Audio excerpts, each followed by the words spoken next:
Bonjour, bienvenue dans cette nouvelle analyse géopolitique signée Zavidi Rouge. Alors, l'actualité internationale traverse une période vraiment critique en ce moment. Une période qui est en train de redessiner complètement la carte du pouvoir mondial. Aujourd'hui, on va décortiquer la crise de mai 2026. Pour les investisseurs institutionnels, pour tous ceux qui traquent les risques macroéconomiques, c'est littéralement un choc qu'il faut comprendre d'urgence. On parle de sécurité énergétique, de rivalité entre superpuissances, de nouvelles alliances militaires, bref, tout s'entrechoque. Et pour bien comprendre la gravité de la situation, il suffit de regarder un chiffre en particulier, plus de 100 $ le baril de pétrole. Ce n'est pas juste une petite fluctuation passagère, non, c'est le symptôme direct et plutôt douloureux d'une architecture énergétique qui est sous une pression extrême. Franchir ce cap psychologique, ça envoie un message limpide.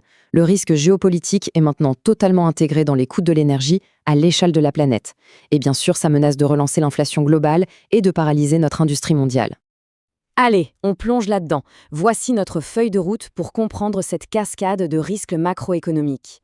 Le choc énergétique d'Ormuz, OPEP et marchés instables, sécurité commerciale et superpuissance, nouveaux équilibres de puissance et enfin, 3 scénarios énergétiques futurs. On commence avec la première phase, le choc énergétique d'Ormuz. Quand un conflit militaire éclate dans un goulot d'étranglement stratégique, ça crée forcément un blocage immédiat sur les chaînes d'approvisionnement.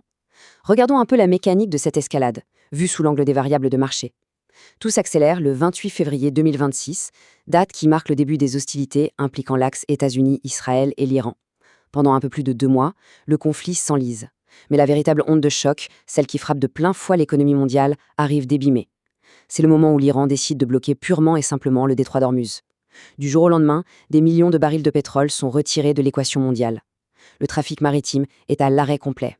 En réponse, mi-mai, les États-Unis resserrent l'étau avec une diplomatie de blocus très stricte pour asphyxier les infrastructures portuaires iraniennes.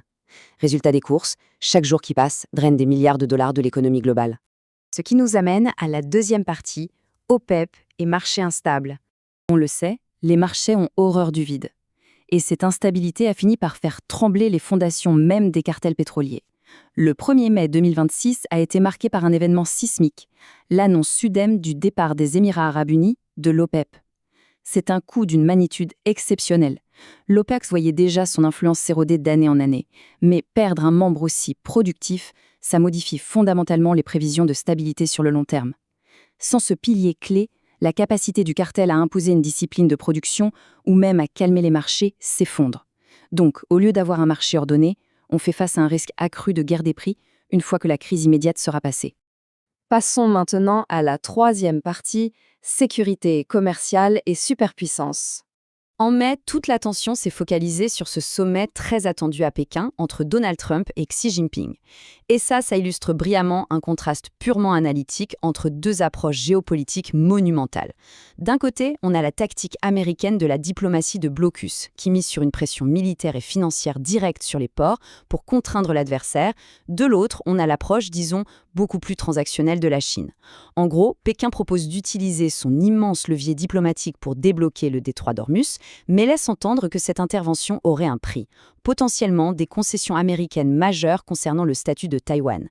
C'est l'exemple parfait de l'interconnexion de nos marchés mondiaux aujourd'hui. L'accès au pétrole du Moyen-Orient sert carrément de monnaie d'échange pour des intérêts territoriaux en Asie.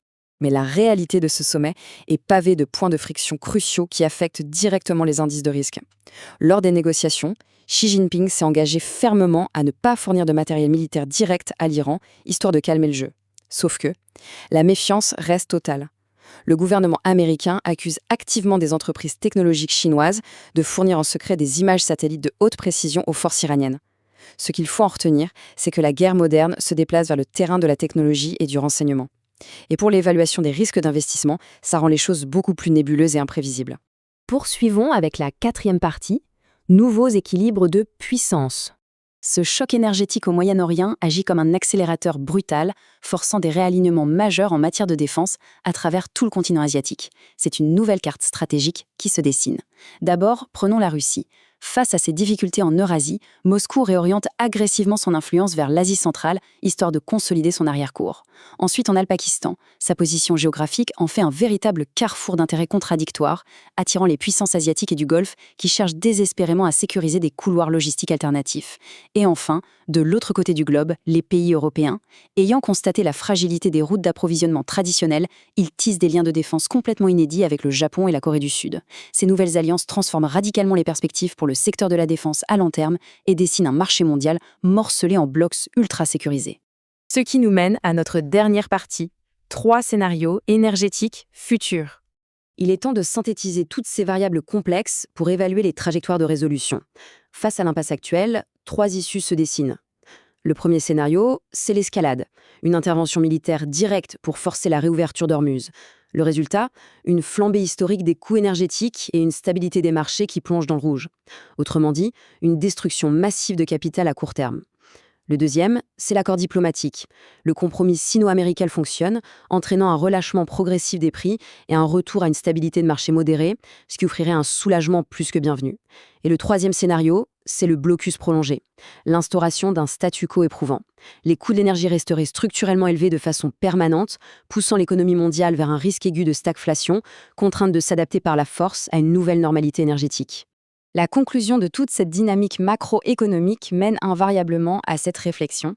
Face à un paysage où le prix de l'énergie dicte la survie industrielle, où l'OPEP se fragmente et où les chaînes d'approvisionnement sont instrumentalisées par les grandes puissances géopolitiques, la véritable question se pose. Comment bâtir une résilience financière durable ? Comprendre si un portefeuille de long terme peut survivre à une réorganisation permanente de la géographie énergétique mondiale, c'est le défi ultime qui définira les stratégies financières de la prochaine décennie. L'analyse de la crise de mai 2026 s'achève ici. S'abonner garantit de garder une longueur d'avance sur les bouleversements des marchés internationaux et de comprendre les véritables rouages du monde en premier. La veille géopolitique ne fait que commencer. À très bientôt.